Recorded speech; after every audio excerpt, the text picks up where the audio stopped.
যা পরীক্ষা দিতে যা। একবার দেখি ওই কার্টুনগিরিটা, একবার দেখি না, একবার অ্যাক্টিংটা দেখি না, একবার অ্যাক্টিংটা দেখি না, একবার পারে না তোর মতো। একবার প্লিজ। জামা প্যান্টটা নিচে তো রেখেছিস, ফোন নিয়ে যাবি না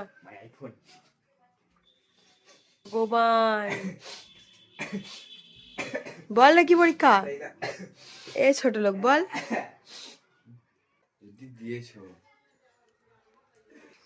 দেখা একবার দেখ, একবার দেখি, একবার দেখি, একবার দেখি তো, একবার দেখাবি না। তো তোমরা যারা ভাবো যে আমি বাড়িতে কিছু কাজ করি না, বাট আমি সকাল থেকে সব কাজ করেছি, তোমাদের